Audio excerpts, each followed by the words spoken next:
The sun came up like thunder out of China across the bay. Thus wrote the British Empire's poet laureate. He said that China was where the sun would rise. Rudyard Kipling was not wrong. But no one, least of all him, could have imagined that the sunshine itself would shine so brightly across not only China, but now across half the world. The sun has risen in China. The last time I was there, I couldn't get moving for the booming commercial bonanza that is the Chinese economy. I traveled on a train that traveled at hundreds of kilometers a mile, hundreds of kilometers an hour, where you could perch your coffee cup on the windowsill and it would not spill. And it wouldn't be like my train to London today, cancelled without any adequate explanation. The world's most populous country, the world's biggest manufacturing economy, with the world's biggest armed forces, and the Americans, some of them, still dream of having a conflict with China. China, of course, concentrates first and foremost on its own people. That's what its own people require of their government. China has no ambition for hegemony anywhere in the world. In fact, it loathes it. And any country that's ever dealt with China knows that China is a real rarity that doesn't interfere in your domestic political affairs. China has problems. Every country does. Some of them are quite unexpected. The one-child policy has been relaxed long now in China, but the birth rate continues to be a problem. Finding marriage partners can be a problem. A shortage of energy, at least fossil energy, is an ongoing problem. But China has thrown all of its energy into the building of an alternative world, and that is BRICS. I was recently in Kazan in Russia, where the Chinese leadership and the Russian leadership towered over a new construction called BRICS, which has the capacity to change the world and change it for the better. Today, we'll be talking to someone who knows, a young Chinese woman journalist and broadcaster, well-traveled, and has lived in the West as well as the East. Li Jingjing is a guest to savor. I know that you'll agree. It's Have It Out with Galloway.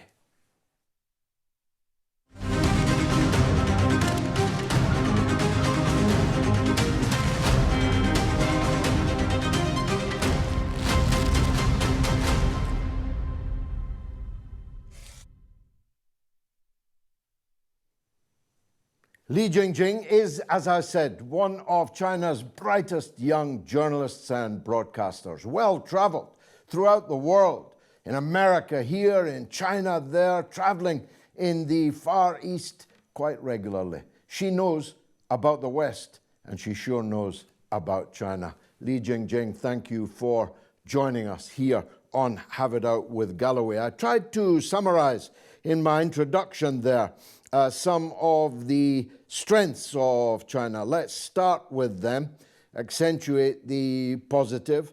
The last time I was in China, I literally could not move in the shopping streets for the crowds trying to spend their money. Yet I keep reading in Western newspapers and magazines and hearing from pundits and so-called economists that the Chinese economy is somehow in trouble. How does it look to you from there? Thank you, George. Thank you for having me, and thank you for your kind introduction about me. Always a pleasure to talk to you. Well, I mean, it's funny that when some Western experts and media saying China's economy is not doing good, I mean, they have been saying China's economy is gonna collapse for the past 10 years, 20 years, 10 years 30 at years, least, yes. maybe. It's so funny. You're right. So I remember 30 years ago, 20 years ago, they say China is going to collapse anytime. And 10 years ago, 20 years ago, they keep saying that. But today, they are saying China is a threat. So it's funny. We always joke about this on Twitter, on social media. We say, well, it's like Schrodinger's China. Is China's economy going to collapse, or is China being a threat to you? So what do you want? Like, they cannot keep their narrative straight.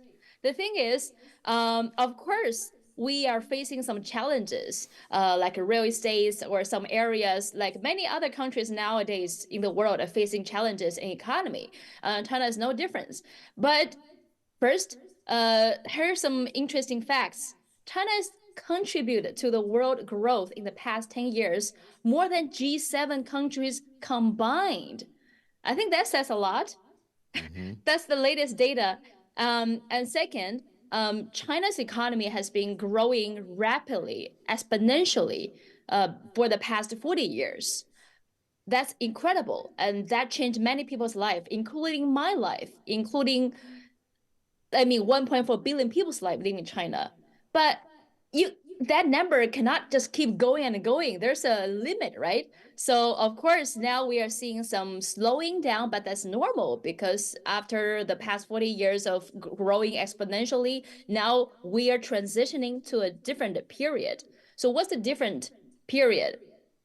Now China focus not just on the numbers, not just on the GDP. China is actually focusing on how to make the economy more sustainable, how make it more like greener. So I think now China economically focuses on more like we focus on the quality rather than just a number. Because look at the economy in the United States or in some other developed countries, you probably have a very good looking GDP numbers, but look at the average people's life, they're still paying a lot more for necessity like food or water or gas or electricities. But now China is transitioning to a different period. We focus on the quality, innovation, high-tech technologies. And also, it's also interesting. I'm not sure whether this is a foreign concept to some experts, because now, as our president and our leaders emphasize in multiple government meetings, now China focuses on how to make our reduce the gap, reduce the wealth gap between people living in different regions, in different provinces, also between the super rich and the less the people impoverished people. So China now focuses on let's make it more balanced. The rich cannot keep getting richer, and we have to relocate some resources to people living in remote areas, say like Northwest China, Southwest China, give them prioritize their economy. So there are well, from if you only read Western media, you probably feel, well, China's economy gonna collapse any day.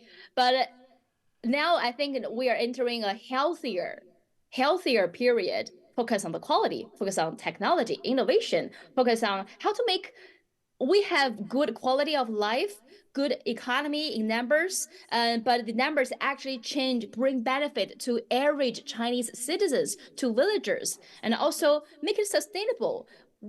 Bring economy growth doesn't mean we have to destroy the environment. And we have a saying, the green lucid water and green mountains are actually gold mountains, which means it's important to protect the environment. So we're transitioning to a different period. And actually, China experienced many financial challenges in the past 3 or 4 decades as well. But China successfully deal with that. And actually, I think during 2008, China was the only country that didn't collapse as other countries are facing dramatic economic financial crisis. Sure. That's because Chinese policymakers keep changing the policies based on the current circumstances. So I have full confidence that China can successfully deal with the challenges nowadays. And you know what? I think China is the only developing country that escaped the trap that neocolonialism has put on global South, because based on the current financial economic structure that the former colonizers designed global south countries, developing countries should always stay at the bottom of global value chain. You only import their expensive high value added products, and you only export your raw material, your natural resources, and you consume the obsolete technologies from global north developed countries. So like in that way, the global south countries can no longer outcompete global north countries, right? But China, well, you can say it's a miracle, but it's based on people's hard working and wisdom. China escaped that trap. China is the only global south countries that escape that trap. I think that gives some inspirations to other developing countries. So I think that's the reality we are facing now. Yeah, I'm quite confident about I the can future. assure you it is a foreign concept in Western countries to close the wealth gap and to ensure the fair distribution of wealth across all regions of a country. As someone from the north of this country, I can personally testify to that. You talked about colonialism. One of the most important developments in breaking the hegemony of the former and current colonial powers is the BRICS. I was a child when Bandung happened and the effort to make the non-aligned movement took off. But BRICS is the most exciting thing that's happened in my lifetime, and China seems fully committed to that. Speak to that one, please. Yes, I think like mentioned earlier, global south countries or developing countries have been suffering long enough because the current economic and financial structure is not fair. It's designed to exploit developing countries. So some Western strategists and thinkers will say, well, our Western countries' economy is doing so good because we have a much better system. Because we have a good system, we are doing good. Even you're not doing good because of your system sucks. But that's not true. The Western world, especially the United States, they maintain their global hegemony, their exceptional status in the world, is because of they designed this global economic structure, especially using US dollar as the global reserve trade currency. So in that case, so whenever there's a financial crisis, US has faced many financial crises, but why they escape that? Because they can just use that hegemony, dollar domination, to export their financial crisis to other countries, especially to developing countries. Cause inflation in other countries and make sure the dollar will flow back to America. So in other words, they are successful because they are using developing countries as their blood bags. They always say global south countries are less developed, or they may say you are stupid, cannot innovate things. But no, all the system, all the global south countries are so rich, they're not poor. To take a look at Africa, to take a look at Latin America, to take a look at Asia. Like global south countries was colonized not because they were poor, they were colonized because they were so rich in natural resources, in oil, in coal, in agricultural products. Global South country was so poor and they are providing the food to global North. So that's why, but look at many global South countries nowadays. Many global South countries in Africa and Latin America, they used to be the bread baskets for the world, not just for their continents, for the world. But some of the countries now have to import corns, wheat, these basic agricultural products. Why? Because they used to design products for the global north, design products for to customize, to cater their global north masters' tastes, such as coffee, such as tobacco, such as this, cash crops, this kind of stuff.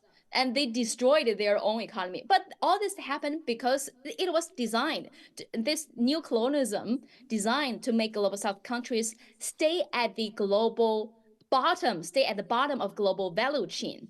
You export low value added products and you import high value products from the global north. But even the imported high value products were already obsolete technologies of the global north. So you can never outcompete. In that way, this colonialism designed to make global south countries lose their food sovereignty. And then plus the military bases, you basically lost many of your sovereignties, not just food sovereignties, technology sovereignty. So that what global colonialism has done to the global south. Yeah. But now, I think many people already noticed there's a strong trend from the global south countries. They're uniting, say, BRICS, and also have many other regional mechanisms, cooperation mechanisms, such as Shanghai Cooperation Organization. In Latin America, there's a CELAC, and the African countries also have their regional mechanisms. And BRICS, of course, is attract the most attentions. And many you may argue, well, these countries in BRICS, in these countries, they have differences. Sometimes the differences is political differences.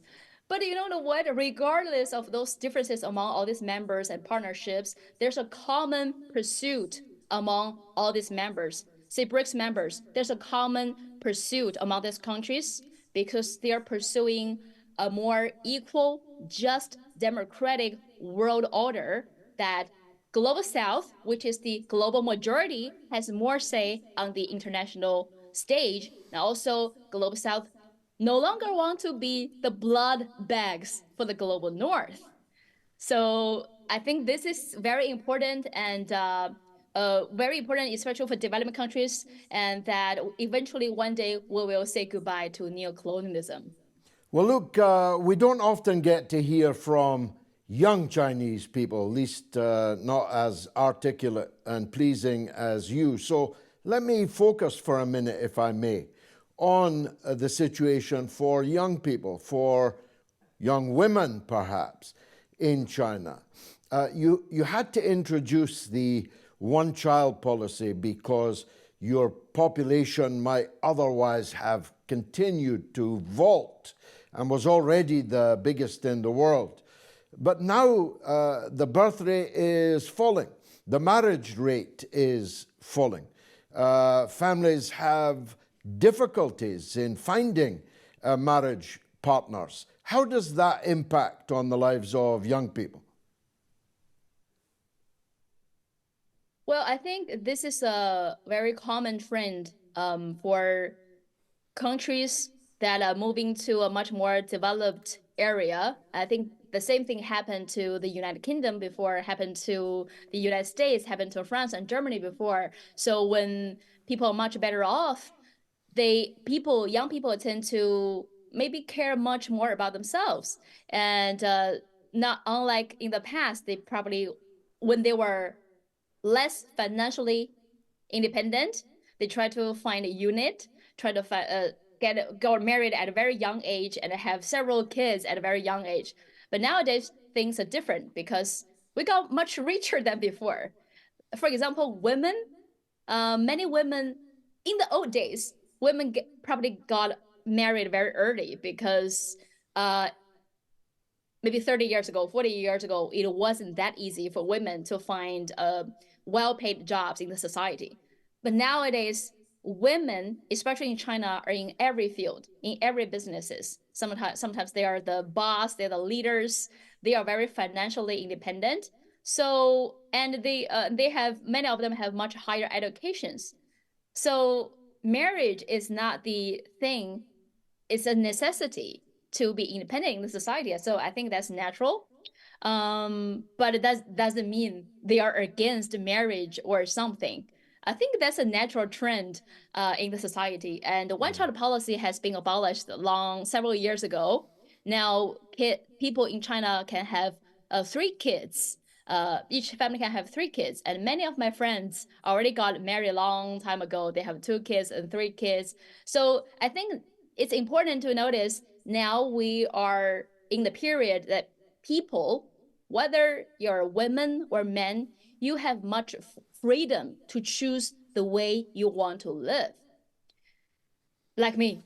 Yeah, like me. well, like I I wasn't have the going chance to say that, be a journalist, but to travel of course, material well-being is not the same thing necessarily as happiness.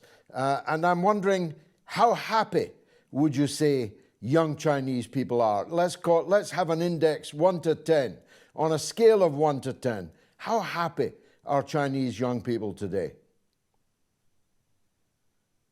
Oh, well, I don't think I can speak for the majority of Chinese people, but based on my interactions with the young people, because I think I still consider myself as one of the young generations.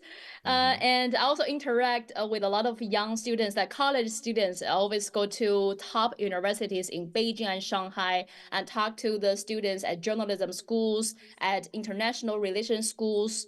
And I would say the young people are happy, quite happy, and they have a vision for their future. I can give you a few examples. When I go to universities like Peking University, Tsinghua University, Fudan University, all top university in China, the Chinese students in their 20s are so smart. Many of them already fluent in English. My English was not as good as theirs when I was their age. So they already outcompete me. And not only were they good at fluent in English, they also speak several other languages. One of my Iraqi friends came to China. They were surprised the Chinese students are so good at Arabic. And not only are they good at Arabic, they understand politics. They can talk to him about politics in the Middle East and BRI. And one student told him, well, I'm not just learning Arabic, I'm also learning Swahili because I'm going to go to Africa. Wow. And this is one of the many examples. One case of go very trendy on Chinese social networks 2 years ago at a high school, so even younger generation. So one teacher, very problematic teacher, came to the school, gave a very later we know is very problematic speech because this older teacher, probably in his 50s and 60s, spreading some very awful and racist ideas to the high school students in China. But then one student stood up from the crowd, go to the stage, grab the microphone from the teacher, and tell all his students, like all my classmates, don't listen to the bullshit from this teacher because he's a racist and he's problematic. And why are we studying here? Why are we studying hard today? We're studying for the rejuvenation of Chinese nation. I can give you countless examples like this from my interactions. The Chinese young generations are the most... That's a good one to end on, Li Jingjing. You are a ray of that sunshine coming out like thunder over Mandalay. Thank you so much indeed for that tremendous interview. Let's go to the audience wall, see what the audience think about that or about any other issue. Dr. Annie Shah.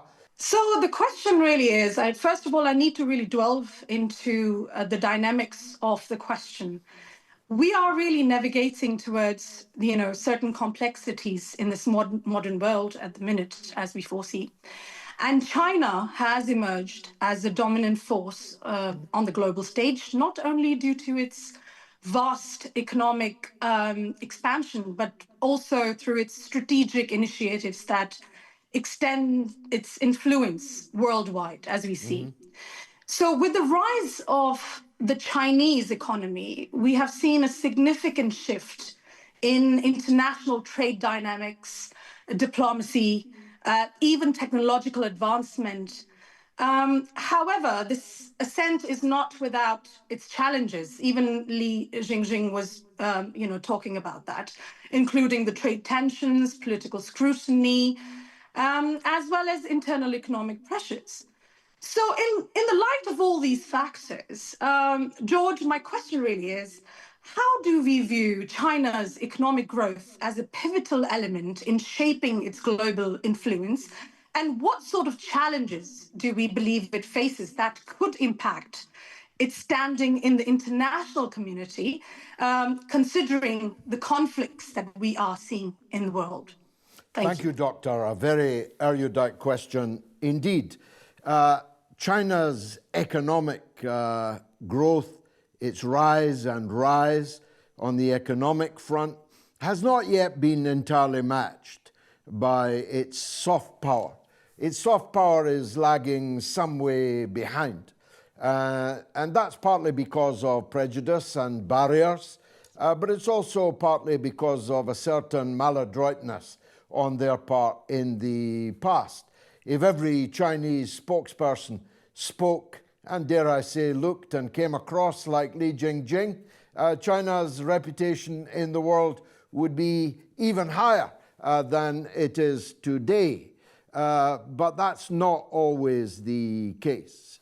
Ditto, China's political impact in the world is nothing like as great as its economic impact in the world is. And there's a time lag on that also.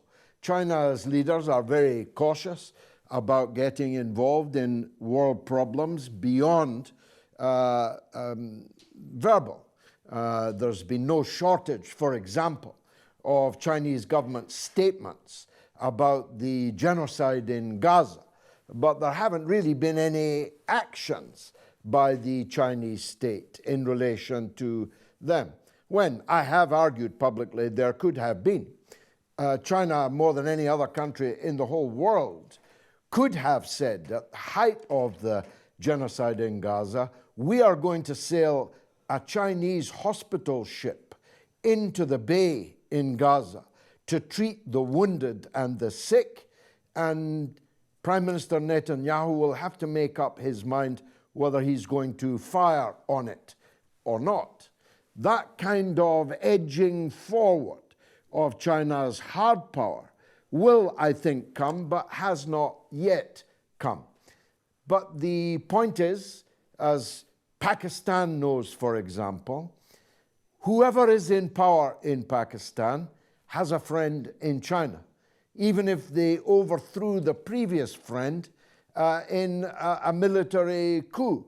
China has never once intervened or interfered in internal Pakistani politics, even though some of us might have wished that they would. Some of us might have wished that they had demanded the freedom of Imran Khan, for example, but China will not do that kind of thing. And African leaders frequently point out that they are in Africa to help in a win-win situation, the development of Africa, and to help Africa make the most of what it has, which is considerable, but they never get involved in internal African political matters, even if some of us might have wished that they would or that they had.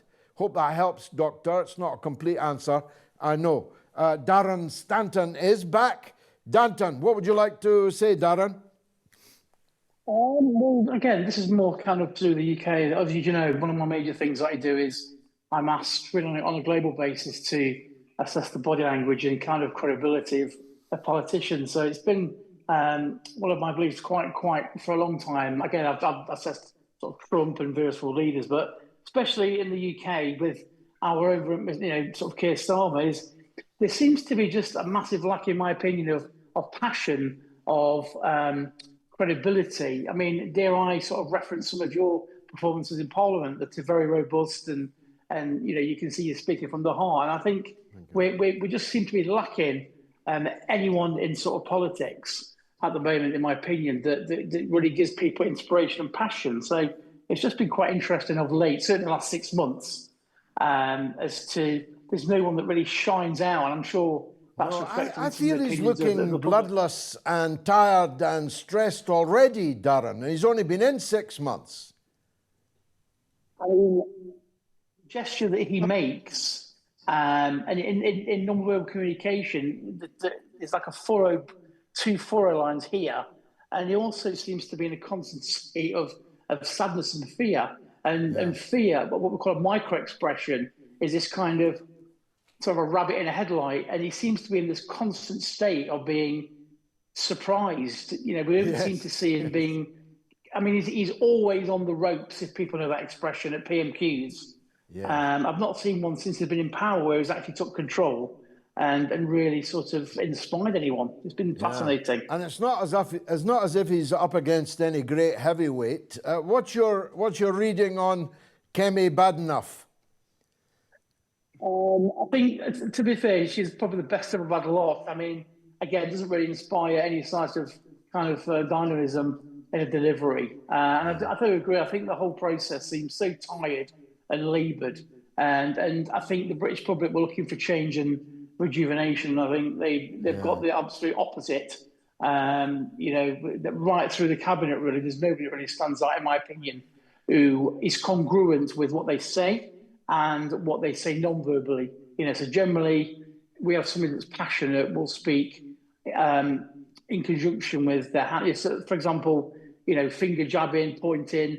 Passionate people speak in syncopation, whereas I noticed a lot of the politicians, certainly in the UK, they just don't seem to have any kind of get up and go. So yeah, it's been very, very interesting for me. Yeah, I mean, for someone in your trade, there's not much to get too excited about, but I'm glad you haven't lost the knack of interpreting these people. Thanks very much, Darren. Shoaib Sohail is an entrepreneur in Swansea in Wales. Shoaib, welcome. I am a Pakistani Muslim, and I've been in the UK, immigrated in the UK since the last almost 10 years, and I was raised in Saudi Arabia. So I watch your shows and I watch a lot of your YouTube video clips, and I had a question, and the question was that I have seen, you say that there are a lot of Muslims there have been attacked by the far right, such as Tommy Robinson and everything, and all of these kind of people. So, and they need to defend themselves. So me as a Muslim, I wanted to ask you, because I have a difference of opinion, and I've been constantly attacked by the Bangladeshi community in Swansea, where I live now. And they're attacking me in a way. They have got a group called Far Right Watch List, and I'm on the top of the list. And it is because I have a difference of opinion. As I said, I'm not from the UK. I live in the UK, but I'm a Pakistani Muslim.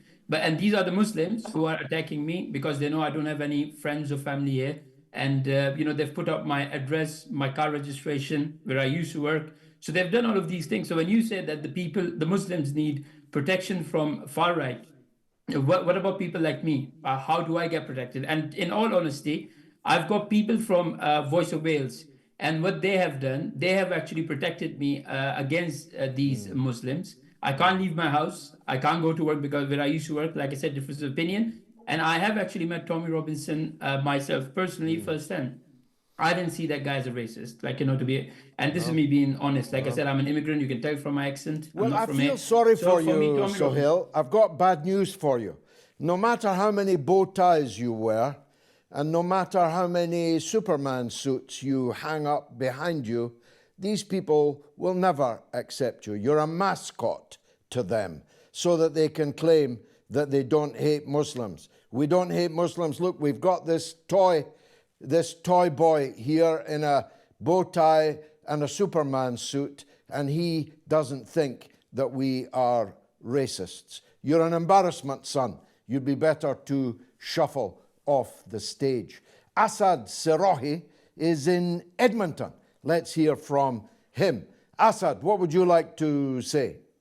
Continuing on the Muslim aspect of your discussion, you've been with the Muslims a lot.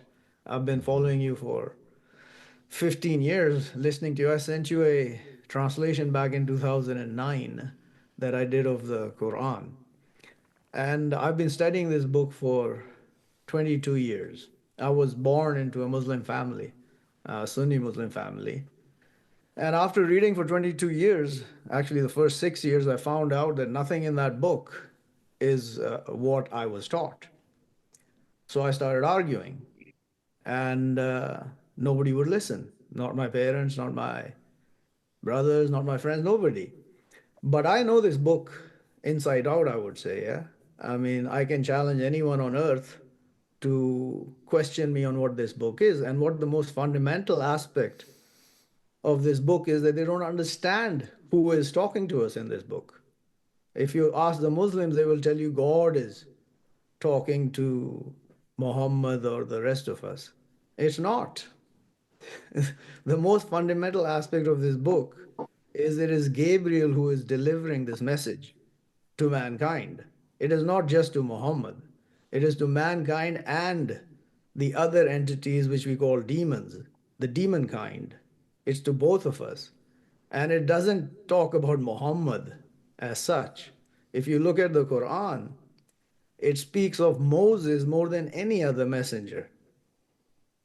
And the reason that is because Moses got the finality of all the message God wanted to send to mankind, which is the book, the wisdom, and the law. And that law is repeated since then by every messenger.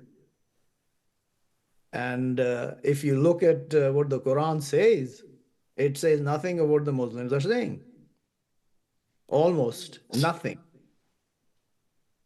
So I don't know where these people get this knowledge, but it's not from within the Quran. I'm not sure what your point is, caller. Come to it. The point is that they don't understand what the Quran is saying. The Quran does not talk about the Arabs. It doesn't talk about the Christians or the Jews. It talks about everybody and beyond what is in the unseen. It talks about the next life, the judgment day that you talk about, the life that comes after this life. What we're living is a joke in this life compared to what is going to come after we die. Most people think there's nothing after we die. This life is nothing. Yeah, this life is a I'm trial. with you on that last point for sure. I'm not sure if you called up the wrong show, but it's not my business to give religious and philosophical advice. Hido Doug is in Denmark. Let's see what Hido wants to say. Go ahead, Hido. Sorry, go to Nick Smith then. Nick, are you there? Hi, George. Hope you're well. Oh, good, sir. What would you like to say? Good man. I mean, Nigel Farage and Elon Musk have publicly fell out over Tommy Robinson because of the Farage's failure to recognise Tommy Robinson's exposure over the grooming gangs over the last few years. So I just wanted to ask you, mate, because I'm sure you're not a fan of Tommy. Do you recognise Tommy's exposure of the grooming gangs over the last few years, or do you side and agree with Nigel Farage? Thanks for letting me ask. I'm against them both, as you probably expect me to say. The point about Robinson and Farage and their new friend Elon Musk is that they are seeking to scapegoat Britain's ethnic minority population. Not people who just arrived on the beach. In most cases, people that were born here and are British citizens. They want to scapegoat them for Britain's deep-seated economic, political, social, and cultural ills, which started a long time ago and start from the top. The fish rots from the head, and Britain has rotted from the head. And there ain't no Muslims at the head of British society. So my opposition to them is simple. You want to talk about grooming gangs? Come to me and talk about it. I'm the one that raised this issue in the British Parliament. I'm the one who campaigned and was elected on a pledge to smash these gangs of perverts, some of whom are Muslims, most of whom are not Muslims, some of whom are in the royal family, historically speaking. So this is all an attempt to whip up hatred for a group of a few millions, with the rest being encouraged to blame them for what's wrong in British society. And you already know I won't go along with that. If I see someone being beaten up in the street, I don't need to know anything about the person being beaten up. I don't need to know anything about them to intervene to stop the beating if I possibly can. I will always be on the side of those who are being hunted by packs like Robinson and co. Matthew Alford is in Bath in England. Matthew, welcome back. What would you like to say? Is the exposure of the Giselle Pellicot rape case in France and, of course, these gangs in Rotherham an indication that such toxic masculinity activity is no longer tolerated by Western society, or conversely, that it's getting worse? Do you have any suggestions for ways to prevent such acts of misogyny from taking place? And to what extent do you think that such cases should be seen differently when there are perhaps political motivations involved? Well, yeah, I mean, that's a very good point, particularly your last one. Who's out there demanding the defenestration of Prince Andrew? Who was there when people like me were trying to expose the role of Viscount Mountbatten as close to the throne in England as it's possible to be, and his involvement in child sexual exploitation in Ireland? Who was there? I was friendless. Nobody wanted to know those hardy few who were seeking to expose that while he was traipsing around in Buckingham Palace. Who was with me when I was denouncing Cyril Smith, who was made a knight, Sir Cyril Smith? Precious few, I can assure you. The British establishment gave him a gong. Who was there when we were trying to expose the likes of Hugh Edwards, the likes of Sir Jimmy Savile, another one-knighted, despite everyone knowing what he was doing over many, many years? So it's highly politicized, this. It's being used to whip up hatred against Muslims in Britain. The problem is not Muslims. The problem is men. The problem is men that can't control themselves and feel they have some kind of license to exploit other people, sexually exploit or otherwise exploit. Let's have an end to all exploitation. Let's have a country and a world in which people treat each other as they would wish themselves to be treated. I'm sure Moses himself had something to say along those lines. Charles Kelly is in London. Charles, welcome. Thank you, George. I wanted to get back to China, and you didn't ask the journalist about Donald Trump. Obviously, Donald Trump's come in and he's talking about trade and tariffs and that sort of thing. I just wondered, I would have liked to have heard how she felt that would affect the economy, how that would affect relations with China under Donald Trump, or is Donald Trump just saber rattling in order to get a better trade deal with China? Well, I'll tell you what, Charles, it depends what Donald Trump turns up. If it's the Donald Trump that says he walked for miles with Xi Jinping, who got on famously with him, who regards him as one of the great figures in world politics, who respects China and its achievements, if it's that Donald Trump that turns up, all will be well and good. If it's a different Donald Trump on a different day, then we may have problems. But China has the United States potentially in the palm of its hand. China is dumping American debt, to be sure, but it still holds more of it than anybody else in the world. China could end its trade in dollars anytime and require all those who need to buy from China to buy in a different currency. Could be euros, could be the BRICS currency, could be Chinese currency itself. China is more and more cutting out the dollar, but it is still a big customer for the dollar. And if we cut off Chinese goods coming to the Western world, my goodness, we'll have nothing at all to play with. Naeem Malik, last call in Germany. Naeem, welcome back. What would you like to say? First of all, I'd like to say Happy New Year to everybody. And I want to say it has become clear that deep state has constructed protection walls in forms of government and so-called democracy.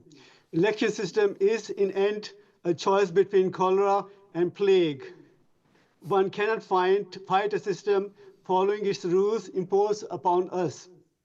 Workers used to go on strike and negotiate their demands, but have seen no demonstrations have prevented any wars anymore. And people have to invent new actions to oppose universal control and dictatorship. Do you have any ideas how one can do that? Well, first of all, workers are not dead. First of all, workers are not dead, and they still have considerable power if they are ready to use it and if they are properly organized and led to use it. Consumers have tremendous power. If we decide we're not going to eat McDonald's anymore, which would be a jolly good idea, McDonald's stock will instantly crash and burn. If we decide we're not going to drink Starbucks anymore, which is also an exceedingly good idea, Starbucks will go bust. Consumers, workers, and protesters, demonstrators, and participants in social media discourse and argument, writing letters to the newspaper may be a yesterday thing, but writing a tweet, replying to a tweet, engaging in social media debates and arguments is still a very powerful tool. Society has changed, to be sure, but it's still owned by the same tiny percentage of us that it was always owned by. It's not the 1%, but it's no more than 10%, holding all the wealth and power, while the 90% would have a crisis if they didn't get their wages this week or their salary this month, and who are up to their ears in debt to boot. That's what we've got to change, Naeem, and the sooner we get started changing it, the better it will be for all of us. A Happy New Year to all who have participated in the show and all who will watch it. And God willing, and with a bit of luck and a better train service, I'll be here next week at the same time, in the same place, where you can have it out with Galloway.